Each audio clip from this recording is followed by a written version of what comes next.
be prosperity for the people, together with liberty for the people.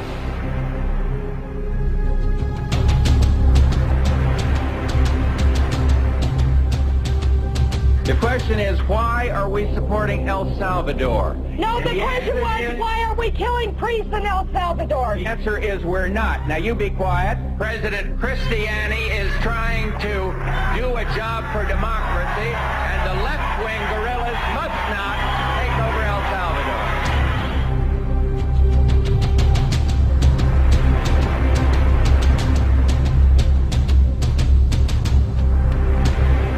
America will not impose our own style of government on the unwilling.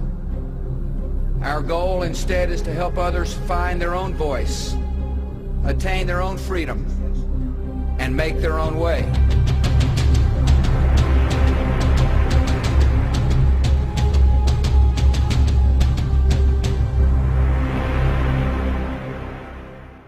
This film is about the struggle of people to free themselves from a modern form of slavery. Richard Nixon, President of the United States, once said of Latin America, "People don't give a shit about the place." He was wrong.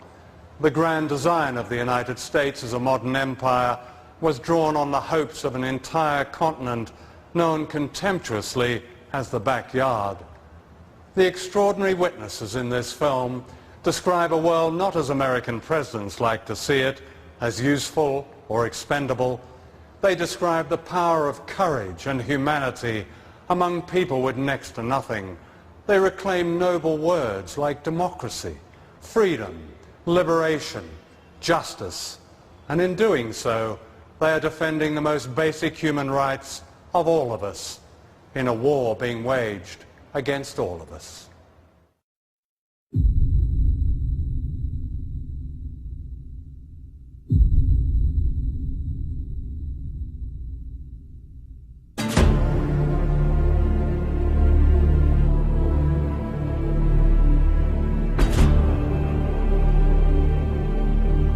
This is Caracas, capital of Venezuela, one of the richest countries in Latin America, thanks to huge deposits of oil.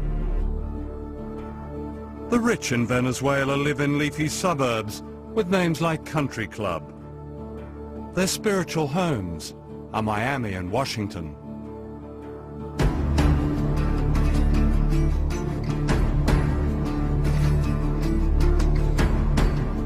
The majority live in what are known as barrios, on hillsides in breeze block houses that defy gravity.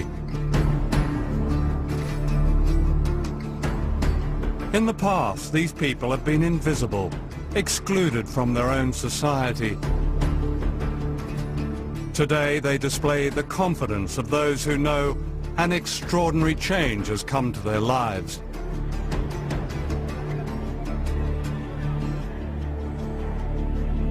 This is Hugo Chavez, President of Venezuela, the voice of the barrios. Chavez and his supporters have won 10 elections in 8 years.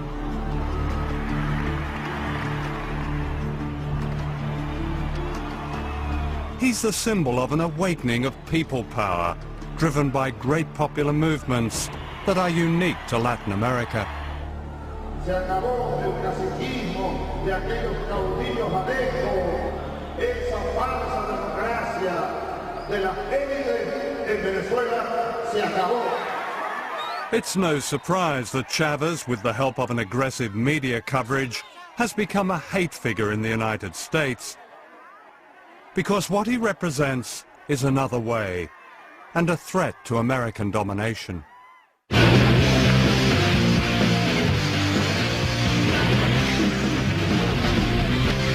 All right, now, Hugo Chavez, the speaking of criminal, government of Venezuela, offering... The criminal, it's a criminal government. In my opinion, in the opinion of a lot of people in our government, Hugo Chavez represents an extreme threat, not only to our nation, but to our hemisphere. He should have been killed a long time. By whom? And anyone who believes by anyone. ¿No hay café por ahí? Absolutely. Do you want a cup of coffee? Yes, yes. Era una de mis lecciones de inglés de secundaria. Do you want a cup of coffee? Do you want a glass of milk? Do you want a glass of water? English lesson 1. Let me ask about you personally. I mean, traveling with you for the last couple of days, I've seen a man who's clearly deeply committed to what you want for the Venezuelan people. Could you describe where that came from? Yo nací en un hogar muy pobre, de campesinos, ¿no? Y me tocó vivir la pobreza. Yo fui un niño pobre, de pie descalzo. Mi padre, maestro de escuela, de escuelas rurales, mi madre también. Es una abuela hermosa, india, que me llenó de amor. Mi abuela me enseñó mucho y aprendí de ella la solidaridad con los demás, el compartir el pan, aun cuando poco con el otro. Entonces me fui al ejército, a la academia militar, me hice soldado y ahí me conseguí con Bolívar. Empecé a dar cuenta de la verdad. Simon Bolivar is venerated in Latin America as the liberator from Spanish colonialism. Bolivar believed that freedom only came when people united against all invaders, no matter their disguise.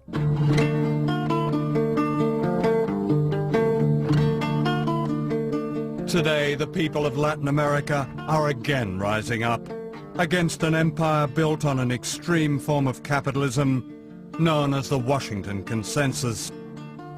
Whole countries have been privatized, put up for sale, their natural wealth sold to foreign companies for peanuts. In Venezuela, they've said, no more.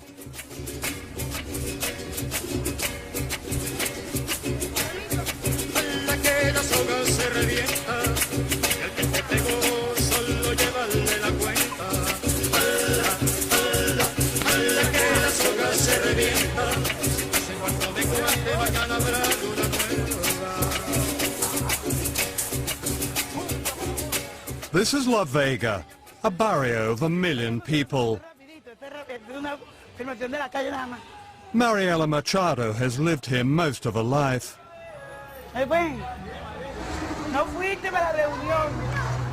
She knows what it's like to be excluded in her own country.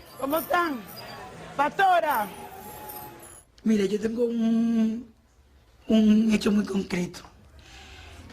En los mapas, todos estos cerros, las casas que tienen allí, desaparecían áreas verdes.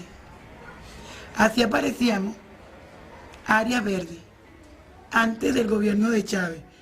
Ante el gobierno de Chávez no nos sentíamos incluidos en la sociedad. This is called a mission. It's a kind of parallel government designed to bypass the old bureaucracy and deliver real benefits to ordinary people. This is raw democracy, a triumph of the grassroots. Today they're discussing the dream of owning their own homes for the first time. Nosotros no queremos título por tener título. Uno de los objetivos de ser propiedad de la tierra, más que el título, es tener la propiedad para urbanizar, para tener los mismos derechos que por muchos años hemos sido negados. Eso es lo más importante. Si nosotros, de que el que reciba el título, no, ya yo estoy listo y me voy, y no venga a la asamblea parroquial, porque después del título hay otras cosas mejores, es la urbanización de nuestros barrios.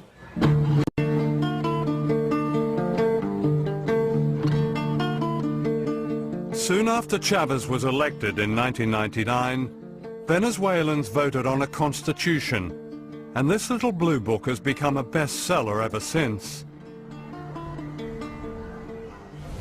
This is one of a chain of supermarkets set up in the barrios, funded by the proceeds of oil. Here prices are kept low, and on the back of every rice and soap powder packet are printed people's rights under the Constitution. Does it really mean something to you to see it there? No, claro, porque Yo no sabía lo de que teníamos derechos como cualquier otro, pero y en este que nos habla en el artículo número 23, ¿verdad? Que nos habla de la política nacional y legislación, mira, todo eso es, esto por lo menos nosotros nos instruye. Democracia, lo dije hace un rato, delante de nuestro pueblo. Como dijo Lincoln, son definiciones sencillas. Ahora, lo difícil es llevarlo a la realidad. Aquí estamos llevándolo a la realidad. Gobierno del pueblo, por el pueblo y para el pueblo. A una sociedad de incluidos y de iguales, donde no haya exclusión, donde no haya miseria, donde reinen los valores humanos.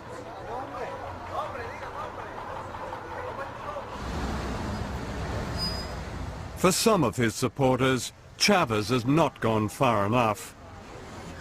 Familiar obstacles remain from the past, a stifling bureaucracy and widespread corruption. And although poverty has fallen dramatically in recent years, it's far from eradicated. When you drive in from the airport at Caracas, the one thing that shocks a first-time visitor are the barrios, the numbers of poor people. Why is it in Venezuela, which earns so many billions of dollars in oil money, that there still is this poverty in spite of all the changes you've made?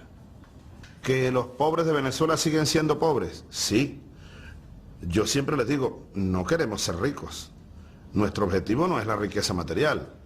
Es vivir dignamente, claro, salir de la pobreza y salir de la miseria sobre todo. Y vivir dignamente. Ese es el objetivo. No convertirnos en millonarios, el American Way of Life. No, esa es una imbecilidad. Eso te lo digo un poco porque el tema de la pobreza es un tema al que somos muy sensibles y es el que nos lleva la mayor parte de nuestra lucha de todos los días.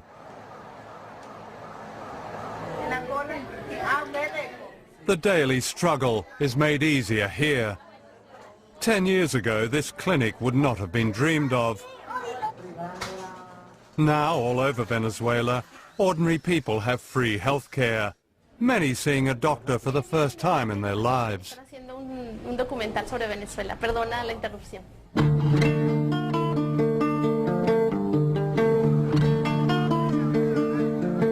For the first time, children of the poorest have a full day at school and at least one hot meal a day. They're learning history and music and dance, often for the first time, and all of this is free. Under the Constitution, the poorest housewives are now paid as workers.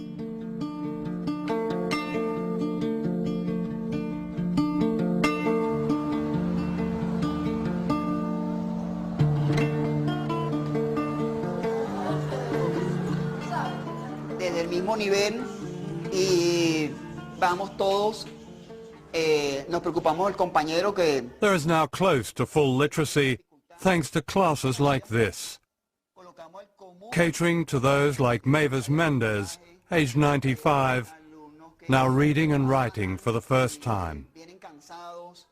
Significa mucho para nosotros. Yo lo único que lamento es que no esté más joven para seguir aprendiendo mucho más. Porque nunca habíamos tenido un gobierno que se preocupara por la gente pobre, pues. O que lo enseñaran a leer, a escribir, nada de eso. Pienso que nunca es tarde para superarse uno.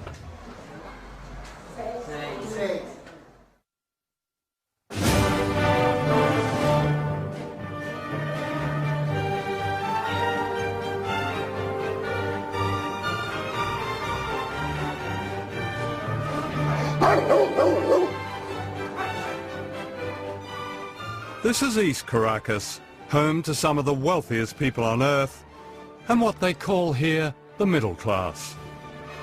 I dropped in on John Vink, who agreed to show me around his grand house. Wow, this is such a striking house. Thank you. My goodness. Thank you. Yes. You've been here long, have you? Is this, yes, I did. This is the family home? My family home. We grew up here. John Vink has travelled the world collecting objets d'art. Have you collected all the silverware and chandelier? Is that? Yes, that one I brought from Spain. Yeah. This is a collection of Delft blue. That's why I have them over there so they don't break. This is from Peru. It's silver. But you're thinking of leaving? Yes.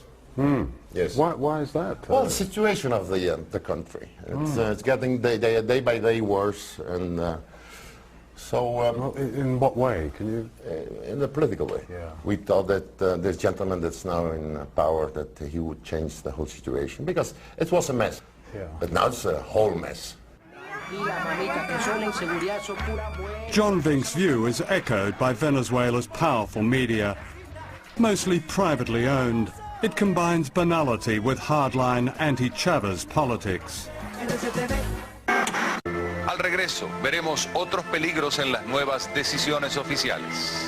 Que Venezuela se enrumba hacia un régimen muy similar al que impera en la isla de Cuba. Etcétera. Pero a nivel del gobierno, ¿qué es el socialismo del siglo XXI? Sencillamente el control total por parte del Estado de la sociedad, pues. I mean, a number of journalists now say, well, there is censorship. They have been censored. How can that be? They speak out every morning. They have their shows every day. They speak out, you know, constantly against the government every day. I mean, how can they say this? I don't know if you have seen the programs that they have. Well, anybody that comes to Venezuela and spends 2 days looking at these channels knows that there's no censorship in Venezuela. You just have to sit down and see those opinion programs between 6 o'clock and 8 o'clock in the morning.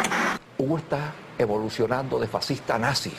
¿Qué es un nazi con diferencia a un fascista? Fundamentalmente que el nazi asesina. I mean, I don't think in any part of the world you hear the things that they say about President Chavez, about his cabinet, his ministers, the governors, the policies, whatever. I mean, it's even obscene in some ways. It seems to me that everything, including the weather, is being blamed on Mr. Chavez. Nobody blames Mr. Chavez for the weather because it's the only thing left which still works. Okay, all the other thing fell apart entirely. We're talking here 1914, Bolshevik revolution, Russia. This is what's taking place here. And if you go now... Wait a minute.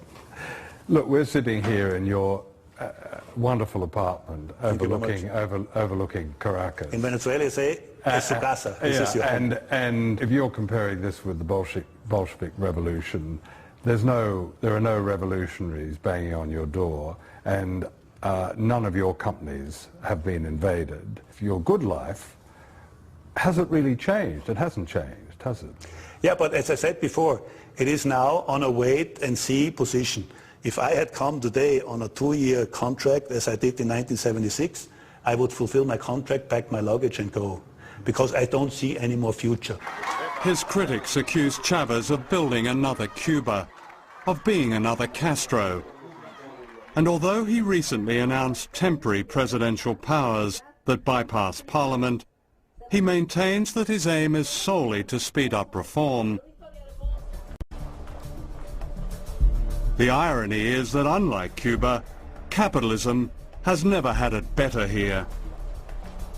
At the Caracas Motor Show, Ferraris and other luxury cars are sold. Smart restaurants and private golf courses and weekends in Miami are booming. What this class has lost is political power over a huge oil economy. I think Venezuela, because it is an oil economy, its middle and upper classes are very much biased towards the U.S. and the American way of life. In a way, they think they are cosmopolitan. They don't feel that they are from this country or that country. They belong to the world. They belong to this kind of privileged people of the world. Miami? Miami, New York, Paris. We adore Miami. Miami is our second home. If we discovered Miami, because Miami formerly was, it was a village. And we were so rich, we went to Miami and we bought houses, apartments, bungalows, boats, cars, everything we bought in Miami. We were the owners of Miami. And so we are very US-minded. In the old Venezuela, the United States played the part of a mafia godfather. The deal was simple. For supplying endless cheap oil, the Venezuelan rich kept a large slice of the profits. The election of Hugo Chavez ended the deal.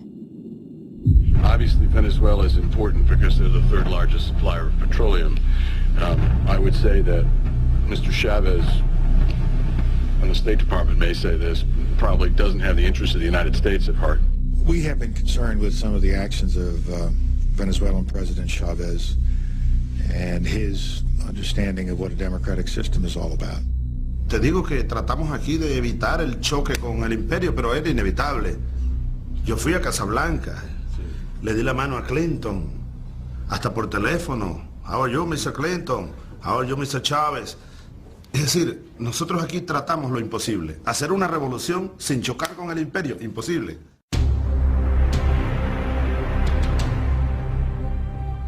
In Washington and Miami and the country clubs of Caracas, getting rid of Chavez became an obsession. In early 2002, secret plans were laid by the Venezuelan opposition, with the media leading the attack. ¿Usted cree que el presidente de la República está loco? Va llegando el momento en que todos hablemos de la transición. Sin Chávez, por supuesto. Anti-Chavez protesters took to the streets, their anger inflamed by the media. Nunca ha venido alguien tan feo y tan malo como esto. Hugo Satanás Chávez Frías es el anticristo, es el demonio, es el diablo, es diantre, Lucifer. Él es el único que sobra aquí. The campaign to overthrow Chavez came to a head on April the 11th, 2002. An anti-Chavez protest march was called in the center of Caracas.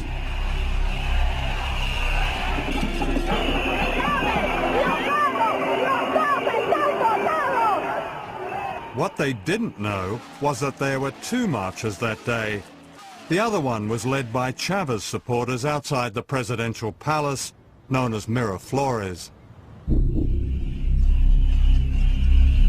The two rallies were supposed to be kept apart, but then an extraordinary series of events unfolded. Without warning, the opposition marchers were redirected to the presidential palace by one of the organizers. Y él les dice, bueno, vamos hacia el palacio, vamos a desviar la marcha hacia el palacio de Miraflores. People tried to stop the march from changing course, but the organizer was having none of it. Le dice, no, en esta vaina mando yo y tú mandas en tu casa. Esto ya está programado y se va hacia Miraflores. The opposition marchers were suddenly herded towards government supporters. As they approached the palace, shots rang out.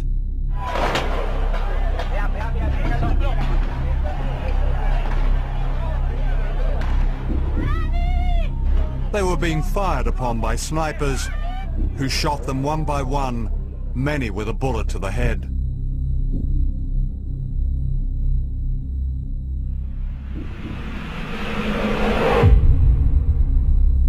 Soon afterwards, these pictures began appearing on anti-government TV, blaming the shooting on Chavez supporters on a city bridge.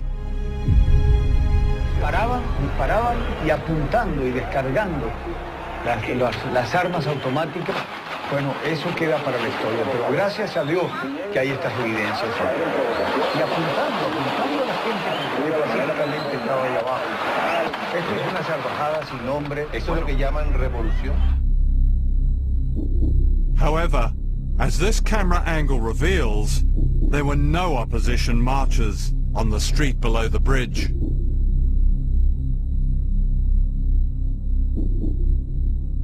What the TV pictures did not show was this.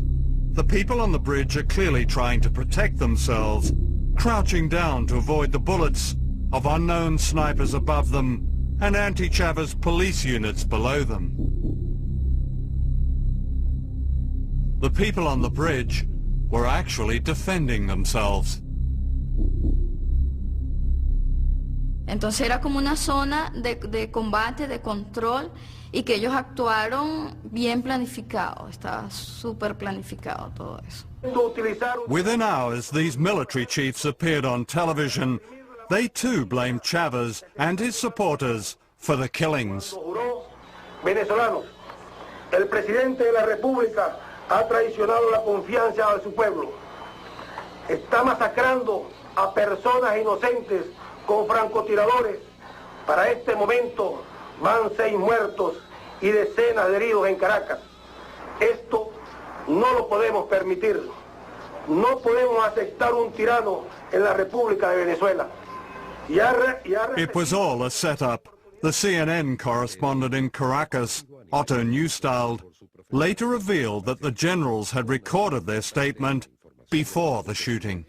El día 10 en la noche me llaman por teléfono y me dicen la marcha se va hacia el Palacio de Miraflores, va a haber unos muertos y aparecen 20 militares de alto rango pronunciándose en contra del gobierno de Chávez y pidiéndole la renuncia al presidente. En esa prueba ya se habla de muertos cuando todavía no había un solo muerto en la calle y todo sigue como estaba programado. Soon the presidential palace was surrounded by renegade army officers. Inside, Hugo Chavez was delivered an ultimatum: resign or be bombed. One of his cabinet ministers broke the news. Políticamente, que quede en evidencia que esto fue un golpe de Estado. No es que él renunció, pero el presidente no renunció. Okay.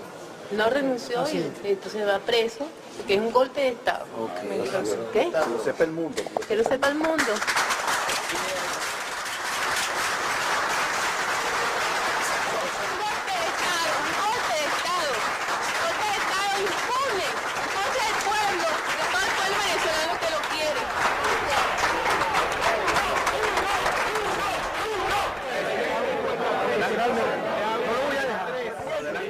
The plotters announced that Chavez had resigned. He hadn't. He was kidnapped.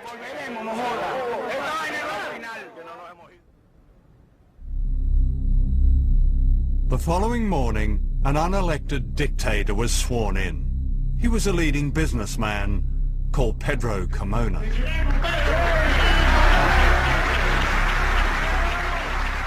Eso hicieron una fiesta. Yo vi todo ese programa cuando ellos estaban en su programa de televisor. Mire, mijo, usted no tiene idea cómo lloré. Como que si se habían muerto mis hijos y mi madre, que son las cosas más sagradas que tengo. En verlo a ellos, como decían, bueno, amaneció de nuevo en Venezuela. In one amazing proclamation, democracy was demolished, piece by piece. Se suspende de sus cargos a los diputados principales y suplentes a la Asamblea Nacional. Se destituyen de sus cargos ilegítimamente ocupados al presidente y demás magistrados del Tribunal Supremo de Justicia. Así como al fiscal general de la República, al Contralor General de la República, al Defensor del Pueblo y a los miembros del Consejo Nacional Electoral.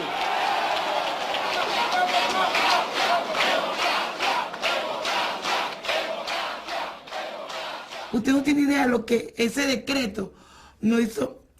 Fue tan fuerte la cuestión, lo que nosotros vivimos en ese momento, porque ya no veíamos al pasado, a la represión, a la lucha por todo. In the United States, the broadcast media carried the same pictures and the same story used to justify the coup. The Bush administration made it clear it is happy with the change in leadership in the country responsible for 15% of America's oil imports. Anthony Mason has our report. In the end, this is what triggered the overthrow of Hugo Chavez. Armed gangs loyal to the Venezuelan president firing on thousands of anti-government protesters. After 16 people were killed and hundreds wounded, last night soldiers surrounded the presidential palace. At the White House, the spokesman of President Bush rubber-stamped the story. Let me share with you the administration's thoughts about what's taking place in Venezuela. We know that the action encouraged by the Chavez government provoked this crisis. The Chavez government suppressed peaceful demonstrations, fired on unarmed, peaceful protesters, resulting in 10 killed and 100 wounded. That is what took place, and a transitional civilian government has been installed. Back in Venezuela, 3 years of modest democratic reform had been overturned. Afortunadamente tenemos una gran arma, que son los medios de comunicación. Si ustedes, el pueblo venezolano vio hoy, el ejército ni la Fuerza Armada hizo un disparo. Todo esto fue nuestras armas fueron los medios de comunicación. The plotters and their friends had everything to celebrate, or so they thought.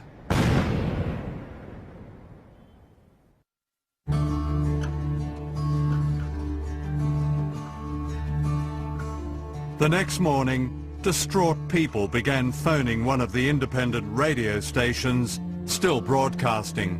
Que tanto nos ha costado a los venezolanos. Me duele el alma por mi hijo, por mi hija, por los nietos, por toda esta juventud que va a quedar a la deriva de nuevo en las manos de los alecos y los copellanos corruptos que llevaron a este país al caos total, sin moral. Se fue la esperanza de un pueblo, se fue la Constitución, se fue la democracia, se fue la esperanza de los niños. But hope had not gone.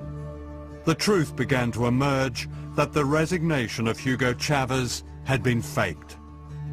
His wife, Maria, confirmed this in a call to the radio station. Me dijo, aún después de muerto, quiero que logres que los organismos internacionales le hagan una prueba de grafología a esa firma, si es que existe, porque yo nunca firmé eso. And the people in the barrios started to fight back. Down from the shanties they came to rescue their president. The farther you take my rights away, the faster I will run. You can deny me, you can decide to turn your face away. Esto es una dictadura, queremos a Chávez. Chávez es el presidente de Venezuela y el pueblo lo ama y lo vamos a defender. No matter, 'cause there's something inside so strong. I know that I can make it, though you're doing me wrong, so wrong.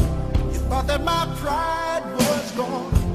Oh no, something inside so strong. Hundreds of thousands surrounded the palace, demanding the return of Chavez. Faced by such people power, the army turned. Es que, desde el punto de vista militar, toda la Fuerza Armada, el 98% de la Fuerza Armada en todo el país, ha reafirmado, ha reiterado su lealtad a la Constitución vigente en Venezuela, a la Constitución de la República Bolivariana de Venezuela.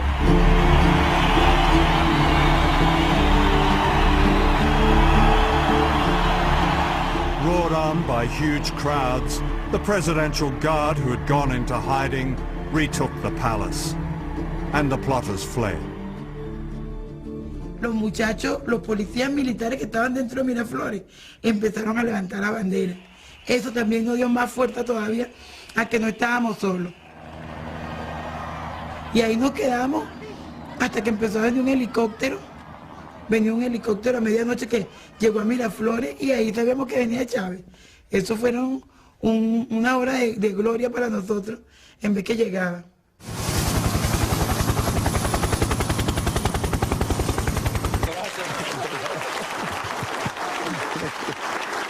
Just 48 hours after being kidnapped, Chavez was back in power.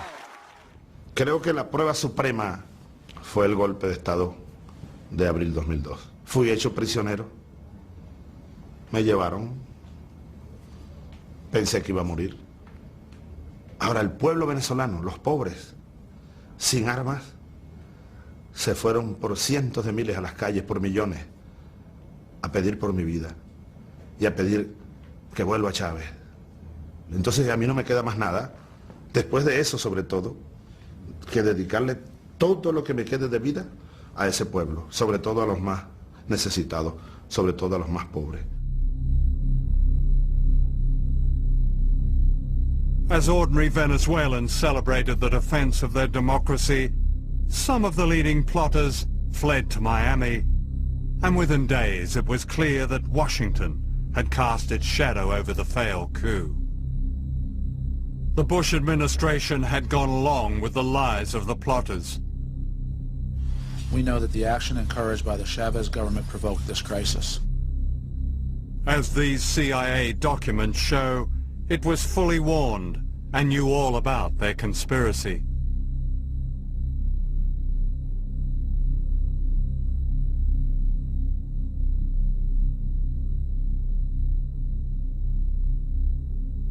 Washington claims that it warned Chavez about the coup. This is denied by the Venezuelan government. Washington not only knew what was going on, it was backing and funding the coup indirectly. Documents recently released show that the Bush administration channeled millions of dollars to the Venezuelan opposition in the months leading up to the coup. The money was handed out by its principal aid agency, USAID, and an organization called the National Endowment for Democracy. During the 6-month period prior to the coup in April 2002, the U.S. government invested more than $2 million into financing these organizations that they knew at least 6 months before were planning to overthrow the government. You're essentially saying post hoc ergo propter hoc, because it happened after. I don't think our viewers will understand that. If you could translate that. Just because it happened after we provided support to these groups doesn't mean that it happened because we provided support to these groups. Yeah. It is a logical fallacy. Right. We would be very open and transparent about what kind of support we provided through the National Endowment for Democracy and other institutions. In fact, the National Endowment for Democracy handed out money to groups whose leaders were given cabinet positions in the short-lived illegal regime. An official in Washington explained that this was merely part of President Bush's freedom agenda. But I want to just be very explicit about this, because there is, I think it's very important, and it's in the interest of fairness, to understand that the United States did not support that coup. President Bush has promised to rid the world of evil and to lead the great mission to build free societies on every continent. To understand such an epic lie is to understand history, hidden history, suppressed history, history that explains why we in the West know a lot about the crimes of others, but almost nothing about our own. The missing word is empire. The existence of an American empire is rarely acknowledged, or it's smothered in displays of jingoism that celebrate war, and an arrogance that says no country has a right to go its own way unless that way coincides with the interests of the United States. For empires have nothing to do with freedom. They're vicious. They're about conquest and theft and control and secrets. Since 1945, the United States has attempted to overthrow 50 governments, many of them democracies. In the process, 30 countries have been attacked and bombed, causing the loss of countless lives. In my lifetime, the following countries in Latin America have been assaulted by the United States, directly and indirectly. Their governments replaced by dictators and other pro-Washington leaders. One of the first to be attacked was Guatemala. one of the small countries of Central America known dismissively as banana republics.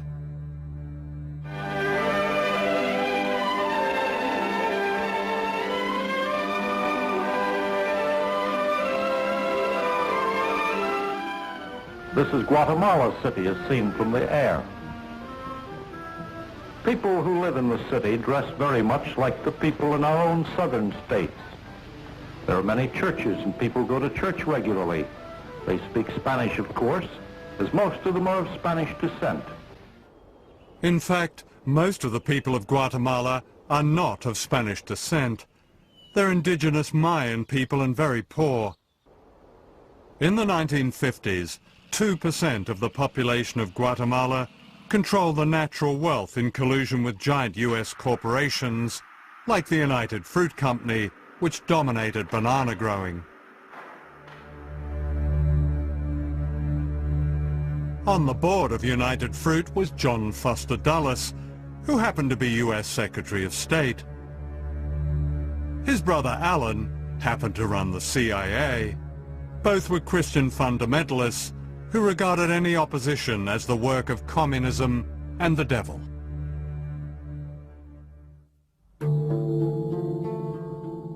In 1950, this man, Jacobo Arbenz, became the first Guatemalan leader to be democratically elected by a majority of his people, who saw in him the hope of social justice. He was the Hugo Chavez of his day. What was going on in Guatemala is that there was a democratically elected president in 1950, Jacobo Arbenz, who sought to institute a series of New Deal-style reforms in which the state had a greater role in both developing the economy and redistributing wealth. And the centerpiece of that was a land reform. Arbenz was far from radical. His land reform policies were modest. But Washington was having none of it. Howard Hunt was then working for Alan Dulles' CIA. So they said a decision has been made at the highest levels of our government to rid Guatemala of the Arbenz regime, and we would like you to participate in it. You will be the chief of propaganda and political action. In Guatemala, what the CIA did was mobilize every facet of American power. It didn't just isolate Guatemala militarily and diplomatically, but it used the techniques of social psychology in a nearly year-long campaign which created a sense of crisis in Guatemala. What we wanted to do was have a terror campaign to terrify Arbenz particularly, terrify his troops, much as the German Stuka bombers terrified the population of Holland, Belgium, and Poland at the onset of World War II. And that's what they did, so that the United States could control the economy of Guatemala, destroying the dreams of its people. We sowed confusion through the countryside. And of course by this time we had aircraft flying over and dropping leaflets and doing a little harmless bombing. A little harmless bombing and a CIA terror campaign cost thousands of lives.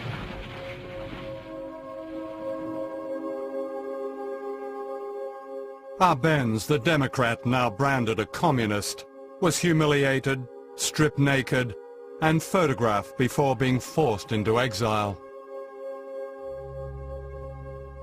Richard Nixon, then Vice President of the United States, flew in to congratulate the new dictators. That Guatemala is going to enter a new era in which there will be prosperity for the people together with liberty for the people. General Rios Montt was to be one of Washington's faces of liberty.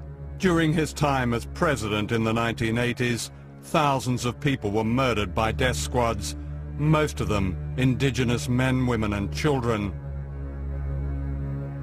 His guns and helicopters came from the United States. President Reagan flew in to warmly endorse the general, whom he described as a man of great personal integrity. In the CIA, we didn't give a hoot about democracy.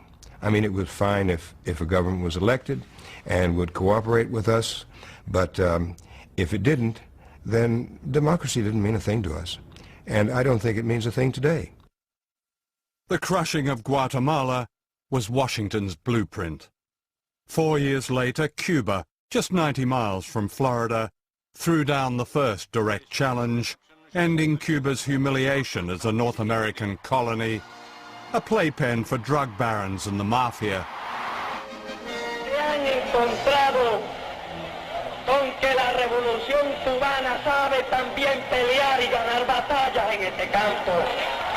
Washington would never forgive Fidel Castro. Under the government aegis, we had task forces that were striking at Cuba constantly. We were attempting to blow up power plants. We were attempting to ruin sugar mills. We were attempting to do all kinds of things during this period. This was a matter of American government policy. This wasn't the CIA.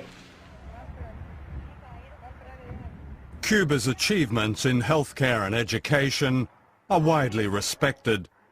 However, for not bowing to the greatest power on earth, the Cuban Revolution has paid a high price. A 45-year economic war waged by the United States and the loss of vital democratic freedoms. How dare you, 90 miles from my country, last 45 years with a different form of government? How dare you haven't allowed American corporations to buy you out? How dare you continue this arrogance that says that you will never succumb to us? Don't you know who we are? Don't you know who these corporations are? Don't you know your life would be better if you could drink Coca-Cola every day? What justified the attacks on Cuba and other Latin American countries was the so-called Red Menace. We all know the atomic bomb is very dangerous. Since it may be used against us, we must get ready for it. First, you duck, and then you cover. And very tightly, you cover the back of your neck and your face. Propaganda like this excused every American invasion, every toppling of a government, every assassination, every act of terrorism. The real threat was an orchestrated paranoia in the United States that became a super cult called anti-communism. The true goal of the United States government is control. And they feel that if the United States did not control the governments of Latin America, then somebody else would. And the principle of government by the people, for the people, of the people, that is that's just silly.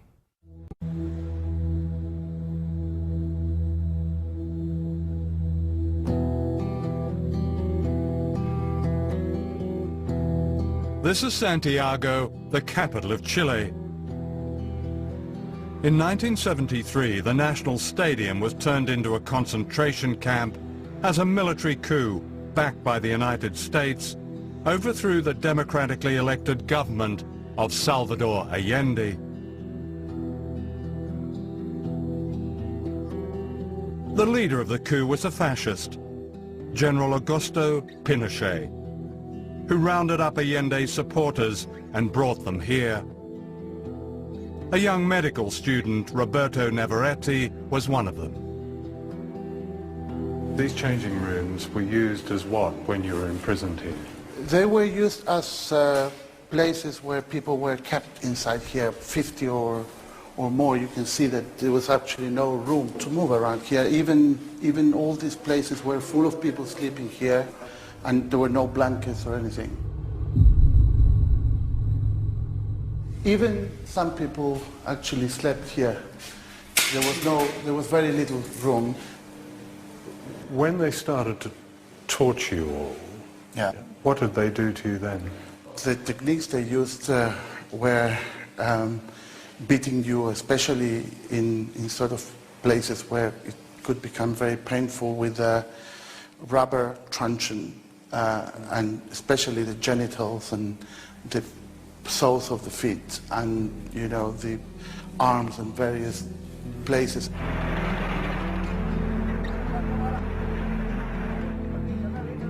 Over 2,000 people were confined here, many of them never to be seen again. Victor Jara was Chile's greatest balladeer. His songs had celebrated the popular democracy of the government of Salvador Allende. He was taken to the stadium, where he was a source of strength for his fellow prisoners, singing for them until soldiers beat him to the ground and smashed his hands. In his last poem, smuggled out of the stadium, he wrote, "What horror the face of fascism creates. They carry out their plans with knife-like precision. For them, blood equals medals. How hard it is to sing when I must sing of horror, in which silence and screams are the end of my song." After 2 days, they killed him. How old were you? I was 18. 18? Yeah. Oh. Does the fear that you experienced then, is that something that imprints itself on the rest of your life? Yes, but we felt it was part of what we were trying to build in this country. What they were trying to build was a just, equitable democracy that took control of Chile's economy from the United States and its proxies. For the invisible people of Latin America, Chile under Allende became an inspiration. In Washington, President Nixon secretly plotted to destroy the Chilean economy. "We're going to make the economy scream," said Nixon. In Santiago, General Pinochet, America's man, sent in his British-made bombers against the presidential palace. It was September the 11th, 1973, a date that held an infamy and irony 28 years later. My wife and our children were at the house, and they had a marvelous view of these planes winging over and then dipping down and sending their bombs into the moneda. From inside the palace, Allende refused to leave, true to his promise not to surrender the government for which the ordinary people of Chile had voted. He broadcast this last message, then he shot himself. Trabajadores de mi patria, tengo fe. En Chile su destino. Llegan ustedes sabiendo que mucho más temprano que tarde, de nuevo abrirán las grandes alamedas por donde pase el hombre libre para construir una sociedad mejor. ¡Viva Chile! ¡Viva el pueblo! ¡Vivan los trabajadores!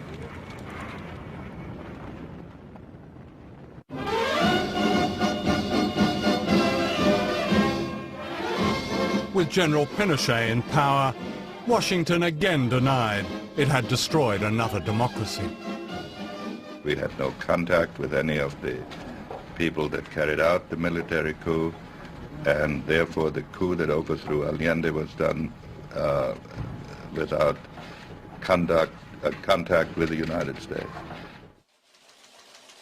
A very different story is told by these secret documents. In October 1970, the CIA cabled its man in Chile. It is firm and continuing policy that Allende be overthrown by a coup. When that happened 3 years later, a US official cabled back to Washington. Chile's coup d'etat was close to perfect. Fascism is a word that's often misused, but you've experienced it, the real thing. Yeah, I think so. I think When did you realize that you were ensnarled by fascism? When did it manifest itself? I think it was evident from the very beginning, the ferocity, the sheer brute force that they use, the disregard for any kind of human dignity. I mean, their aim was really to make you into a thing in I think in order to protect themselves, because if they made you into a Sikh, then they didn't have to have human feelings towards you. They dehumanized you from the very beginning. Once again, a Latin American elite was delighted to be rescued by fascism. A country has to be well set, has to be well run, well worked, and see that everyone does the work. Because if they don't, then that country goes to the dogs. And this is the one man that's been able to hold them. I don't believe there's any torturing done in this country. Because you understand one thing. Why torture somebody when you can shoot them?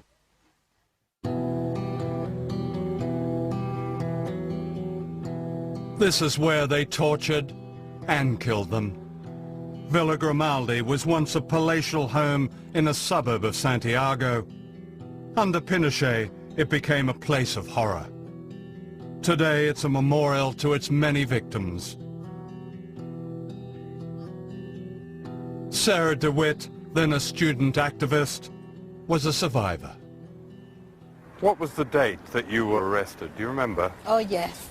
I was picked up on the 3rd of April, 1975, 7 o'clock, on the dot. So the junta had been in power for about 18 months. Yes. So when I realized, someone had put what I imagine it was a gun, on my back and said to me, don't make any noise, don't try to run because we will shoot you. Ah. You are coming with us. In a strange wooden tower like this, in spaces the size of a dog's kennel, people were tortured to death.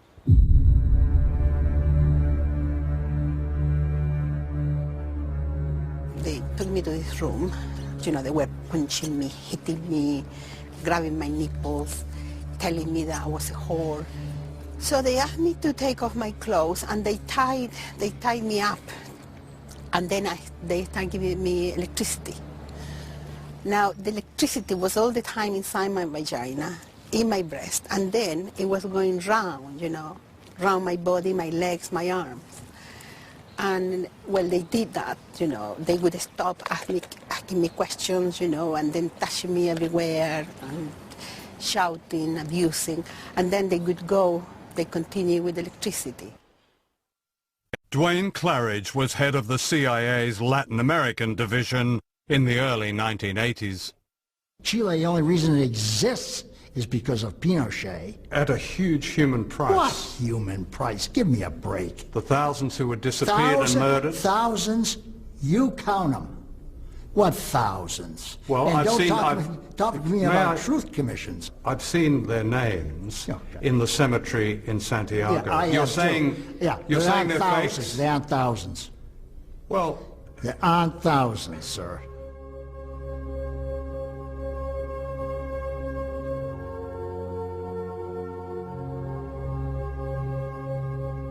There are thousands, each name documented by human rights organizations, some of them remembered here on the memorial wall at Villa Grimaldi.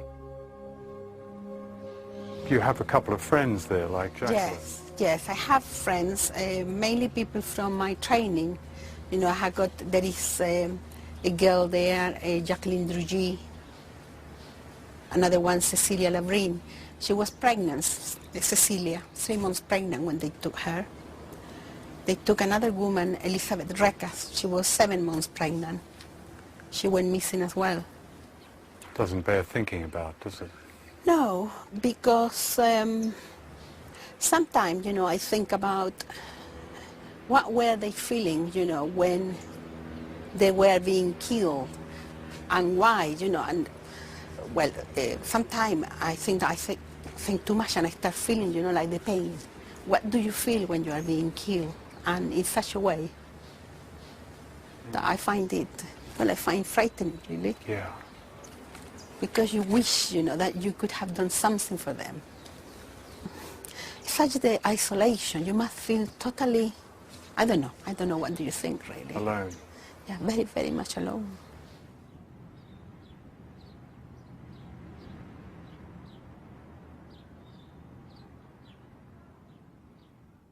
It was a period in which almost everybody in the present situation regards as a dark time in which the CIA played a major role.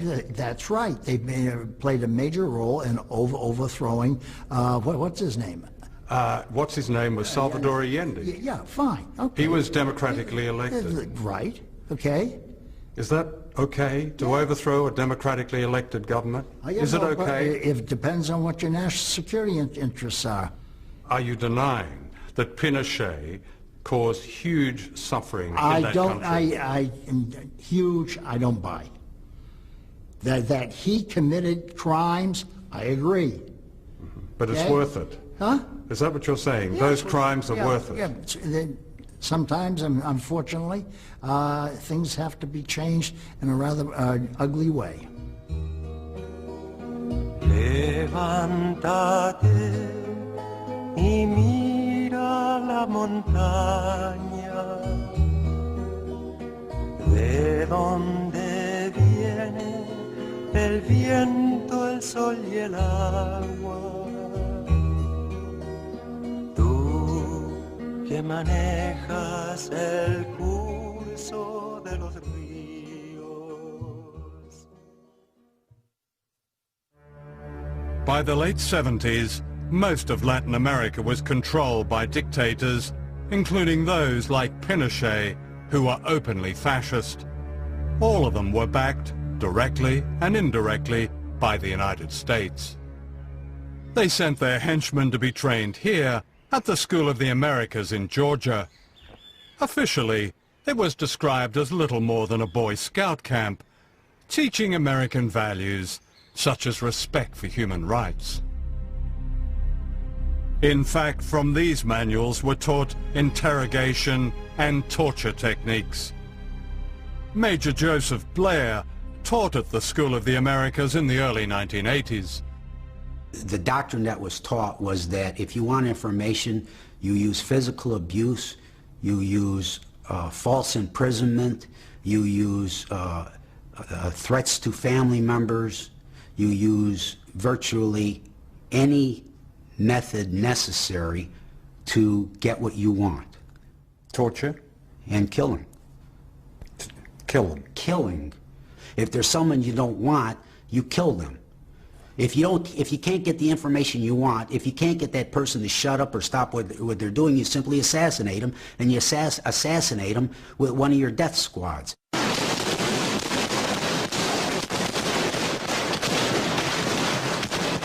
This is a death squad in action in El Salvador.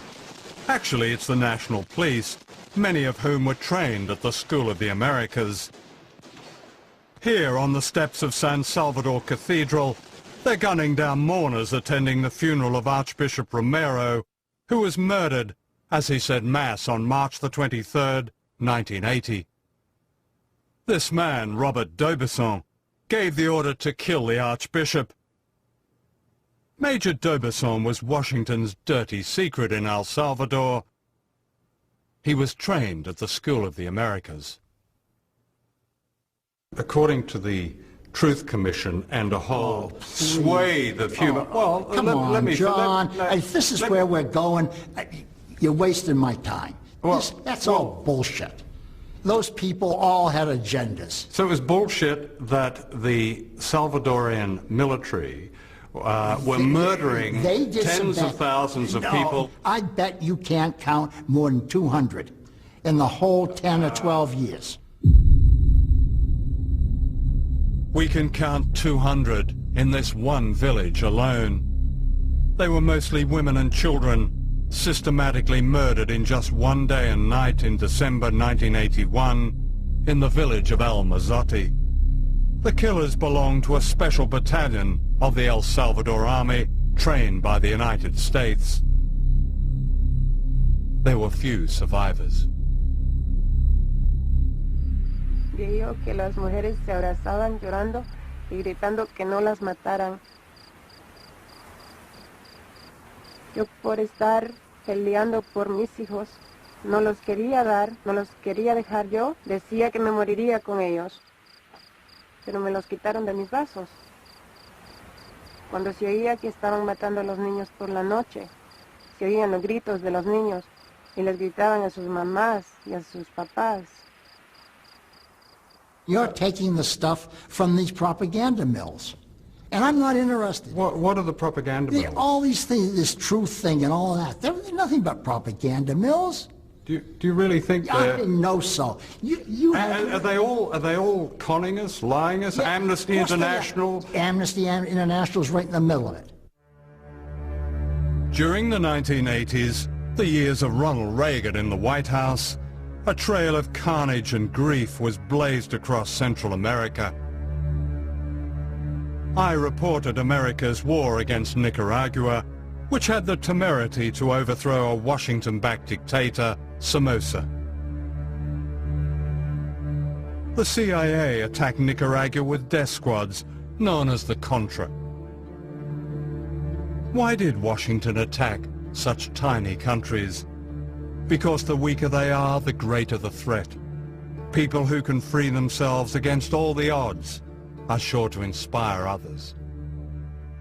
What right have you, when I mean you, the CIA, the United States government, or any foreign power, what right do you have to do what you do in other countries? What National right? security interests. But that's a divine right, isn't it? Because the people that you do it to have no say in this. Yeah, well, that's just tough. We are going to protect ourselves, and we're going to go on protecting ourselves because we end up protecting all of you. And let's not forget that. Right. Right, no, I won't. We'll intervene whenever we decide it's in our national security interest to intervene. And if you don't like it, lump it. Get used to it, world. We're not going to put up with nonsense. And if our interests are threatened, we're going to do it. In Guatemala, the United Nations described the Washington-backed campaign against the Mayan people as genocide. An American Roman Catholic nun, Sister Diana Ortiz, experienced this at first hand as a missionary. In 1989, after speaking out about the brutal treatment of the indigenous people, she was kidnapped. In 1989, November 2nd, I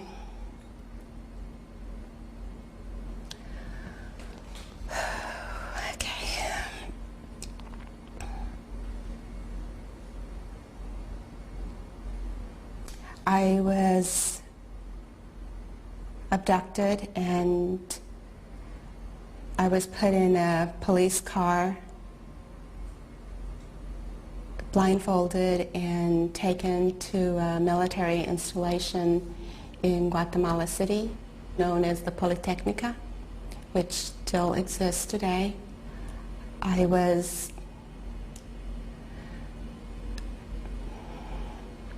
taken to a basement, and I still remember to this day, upon entering the building, the clandestine prison, hearing the screams of people being tortured. Can you stop? For 24 hours, she was tortured and gang raped.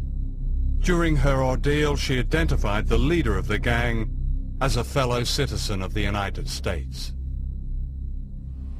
I came out a totally different person, but also with new eyes and more attuned to the hurting, the brokenness, the oppression, the deceit of my government. I've heard people say that what happened in Abu Ghraib is an isolated incident. And I have to just shake my head and say, you know, are we on the same planet? You know, aren't you aware of our history? You know, isn't history taught in the classroom about, you know, the role of the U.S. government in human rights violations? By the late 1980s, Washington's policy changed. Dictators like Pinochet were seen as an unnecessary embarrassment. A new and innovative way of controlling nations was launched. Good morning and welcome. It's good to have you all here to help celebrate the launching of a program with a vision and a noble purpose.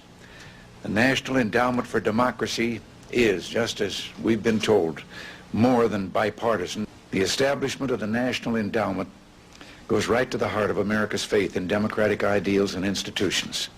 It offers hope to people everywhere. Like any new brand, it had a snappy name: democracy. It was largely fake, an illusion of marketing and spin. This brand of democracy meant that whoever you voted for, the policies would be broadly the same, and your country's economy would be in step with the United States. Washington would be your closest friend, or else. In the 1990s, these democracies in name replaced dictatorships in Latin America, with Chile providing the model.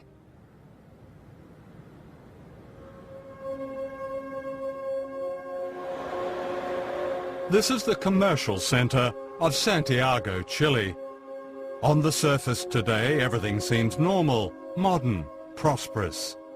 To the Bush administration, Chile is the very model of economic success. A laboratory experiment, according to the magazine Business Week. Much of life has been privatized. There are now billionaires, and the rich are getting richer.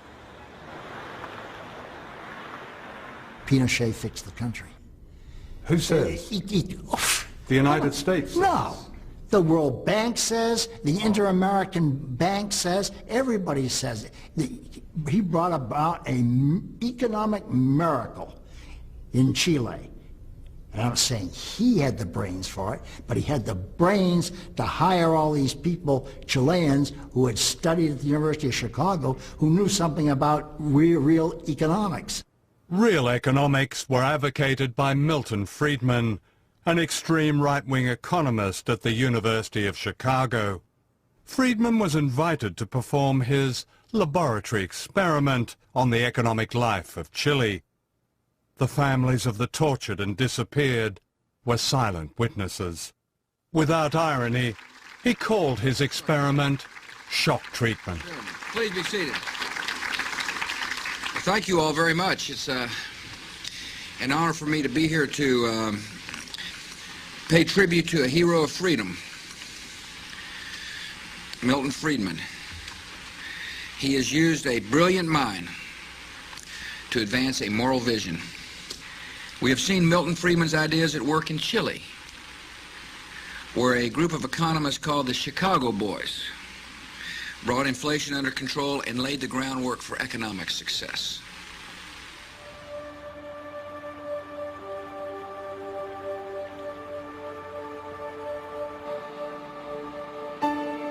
This is the other side of the economic miracle. Chile today is a deeply unequal society.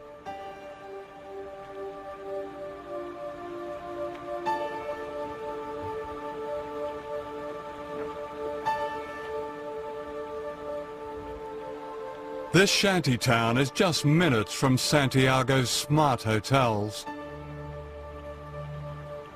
Hay tantos cesantes, hay miles de cesantes, los jóvenes, y el que trabaja no alcanza para nada. ¿Y con qué paga la luz, con qué paga el agua? Hay que comprar el gas, todas las cosas que hay que comprar. Diariamente la mamá dice, ¿qué hago para la comida de los niños? ¿De dónde saco dinero?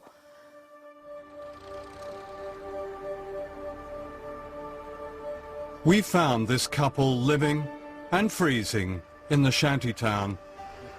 They're homeless and have a week-old baby.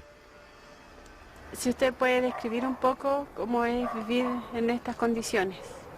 Para empezar, el frío en la noche. Difícil. El frío en la noche es súper difícil. Por mi guagua tuvimos que prender la cocina. ¿Cuánta gente en Chile vive de esta manera? En realidad, yo creo que mucha gente. Y en peores condiciones que nosotros. Pero hay gente que no, simplemente no recibe ayuda porque no nomás, porque no hay ayuda. ¿A dónde se van a ir entonces? A la calle. Vamos a dormir en la calle otra vez, pues, ¿Ya hemos dormido en la calle?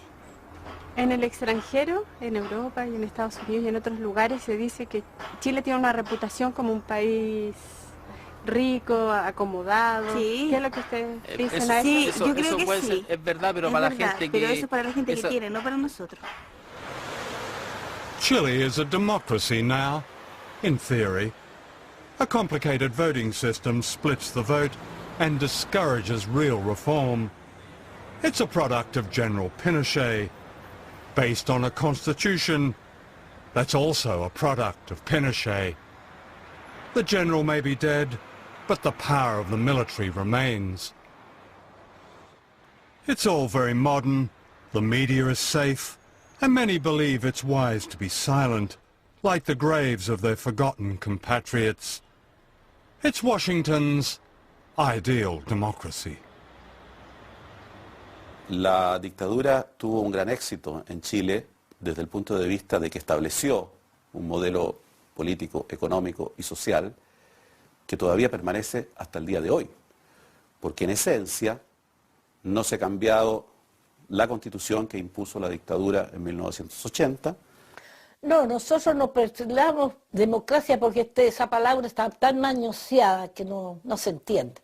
Aquí hay una persecución contra los pobres, y no es en Chile, en toda América Latina está pasando eso.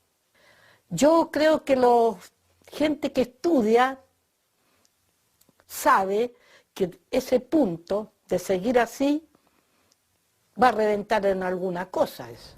Yo pienso que el pueblo va a despertar y va a decir, basta, ¿hasta cuándo?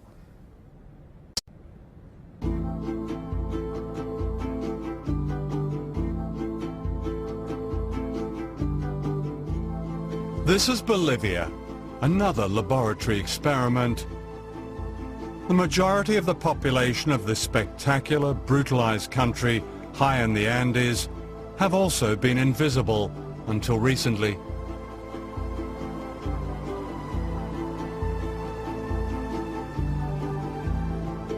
The indigenous people, the Aymara and Quechua, carry memories of a culture and civilization and wealth long before the Spanish arrived 500 years ago.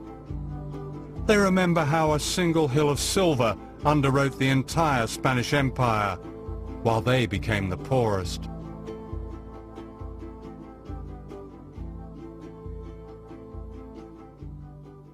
This is the National Congress of Bolivia. Until recently, the faces here were almost all white, the descendants of a tiny Spanish elite which plundered the nation's riches and reduced the indigenous majority to serfdom. It was a pattern of control repeated all over Latin America. The pattern has been broken in Bolivia with the rise of social justice movements of a kind never seen before, and whose democratic home is not Westminster or Washington or any other so-called model, but in the streets, the mines, the barrios, the fields. Governments that defy this popular power, this true democracy, do so at their own peril.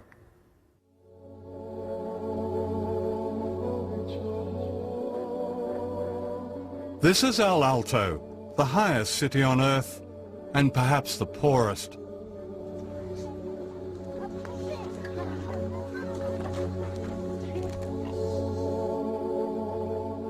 The occupants of this cemetery on the roof of the world are mainly children.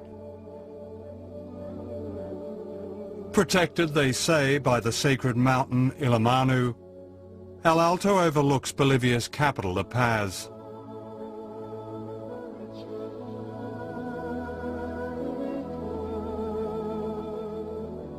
Juan Delfin, a priest and a taxi driver, has lived here for most of his life. Esta es una zona Villa Ingenio, cementerio general de Villa Ingenio, de la zona norte, de la ciudad del Alto. Y aquí hay una triste amargura. Hay de todo tipo que están hermanos, nuestros niños, nuestras hijas, nuestros abuelos y abuelas muertos que están simplemente enterrados. Vemos lo que está, ¿no?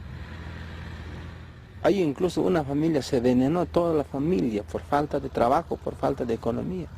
Primero el esposo lo envenenó a su esposa, a sus hijos, y él también se envenenó. Hay casos que hemos visto así. When I first came to Bolivia in the 1960s, El Alto barely existed.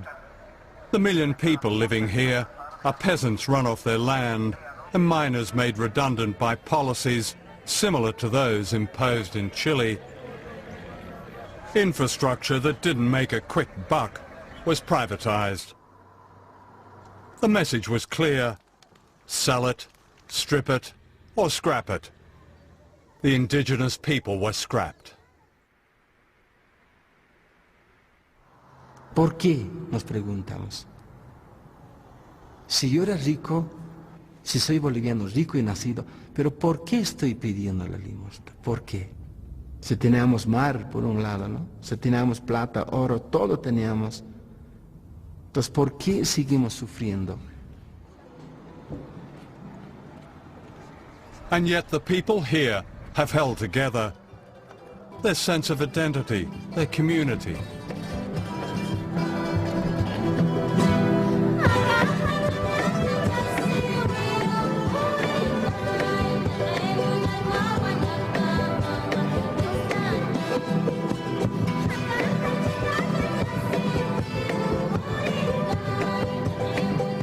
In the year 2000, the people of Bolivia's second city, Cochabamba, fought an epic struggle to win back their most basic resource, water, from a foreign consortium dominated by the American corporation Bechtel.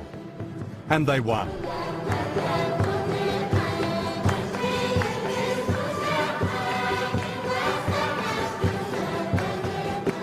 Three years later, in 2003, Bolivia's power brokers were about to get another shock.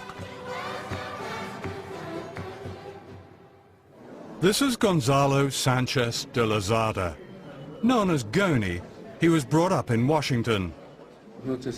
His English is better than his Spanish. They knew him here as El Gringo. Yo lo veía un gordo sentado en una silla de ruedas, que es de oro, ¿no? Y soberbio. Entonces yo pienso que él era soberbio, tal vez por el poder que tenía, ¿no? Que era su riqueza. When Goni was elected president of Bolivia in 2003, he backed a law that amounted to a fire sale of the country's resources. Almost everything was up for grabs, including Latin America's second biggest gas reserves. De un de repente sabemos que tenemos gas y se está vendiendo al otro extranjero y tiene que ir a Estados Unidos, tan grandes, y mientras yo me estoy cocinando con leña. Entonces empieza la guerra desde ahí. Y bloqueamos, manifestamos y paro hasta que nos responda. The people of El Alto fought back, blocking the roads leading into La Paz.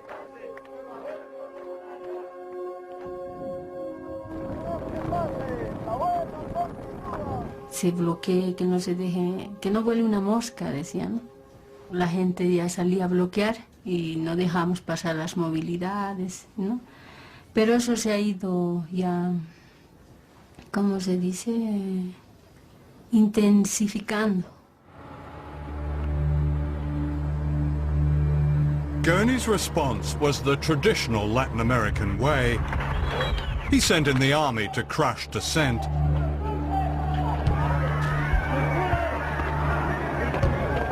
Scores were shot dead.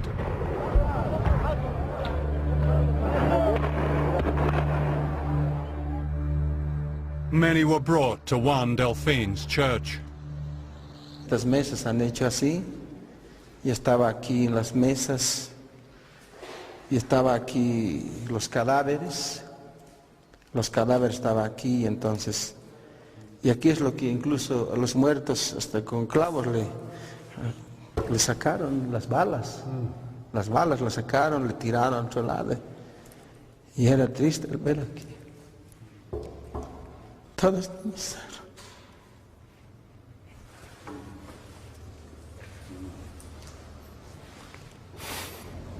Todo eso era lleno aquí.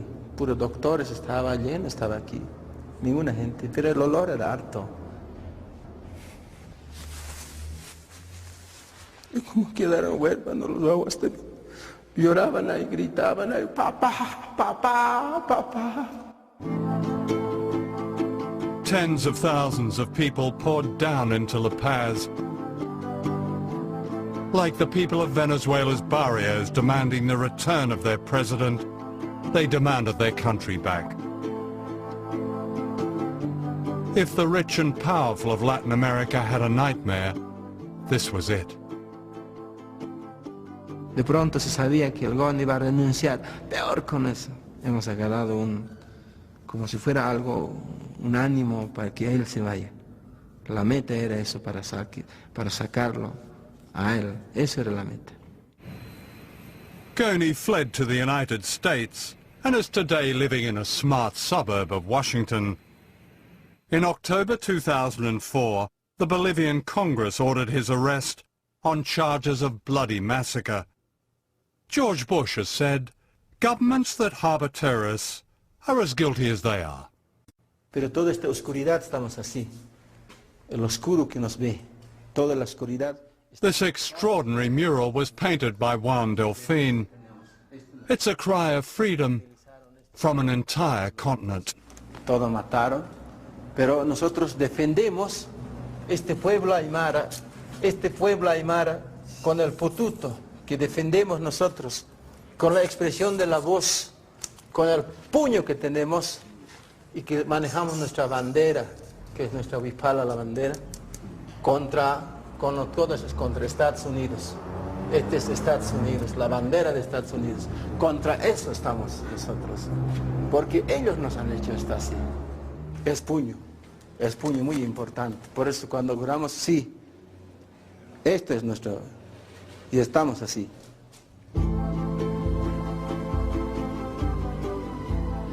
In 2005, the people of Bolivia took an historic step.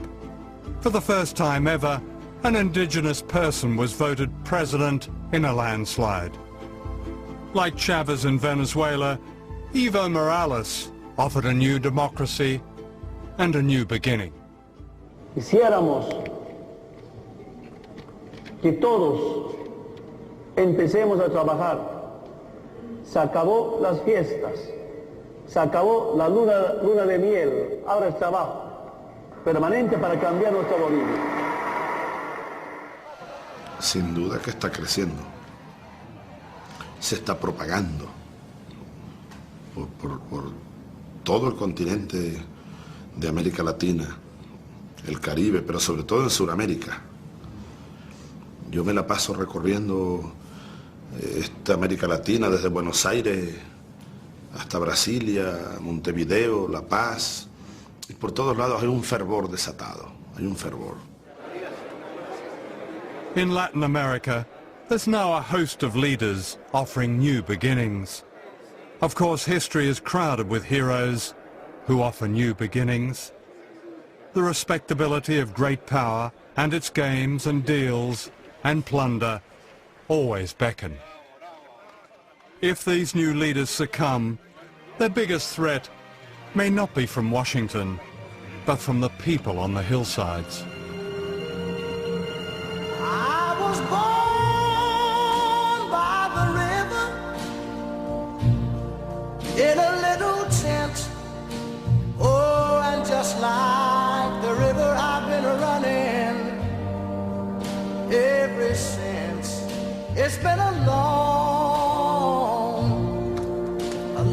time coming, but I know a change gonna come. Oh, yes it will. It's been too hard living, but I'm afraid to die. 'Cause I don't know what's up there beyond the sky. It's been a long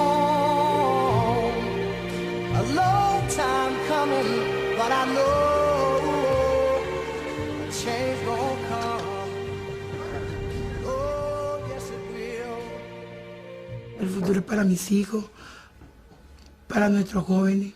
Y esa lucha no es solamente de Chávez, esa lucha es nuestra. Eso que Chávez abrió, que reconoció nuestras luchas, que nosotros estamos dando con él, lo vamos a seguir dando. O sea, la lucha del imperio no es con Chávez, es con nosotros. Llegó la hora del gran despertar. Y creo que Víctor Hugo, terminemos por ahí, yo soy muy victorugiano. Víctor Hugo escribió aquello: no hay nada tan poderoso como la idea cuya época ha llegado. El imperio americano llegó a su fin y debe imponerse en el mundo, bueno, el imperio de la ley, de la igualdad, de la justicia, de la fraternidad. Muchas gracias, John. Perfecto. I want Muchas to gracias. see you again. What happened here at the National Stadium in Santiago, Chile, has a special place in the struggle for freedom and democracy throughout Latin America and the world.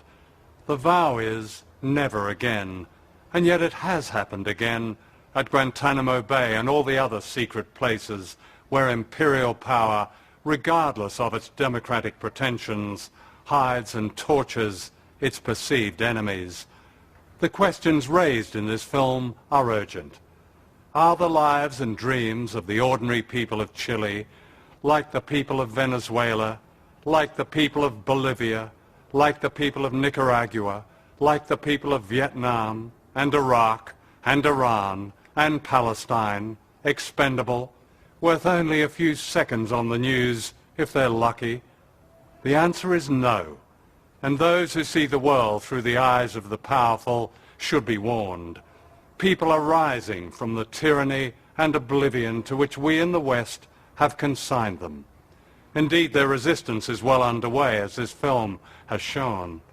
I would say it never stopped and is unbeatable. I go to the movie and I go downtown. Somebody keep telling me don't hang around. It's been a long time coming, but I know a change gonna come. Oh, yes it will. Then I go to my brother and I say, brother, help me please.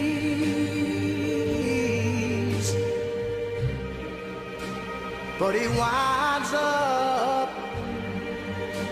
knocking me back down on my knees. Oh, there've been times that I thought I couldn't last for long, but now I think I'm able to carry on. It's been a long time coming, but I know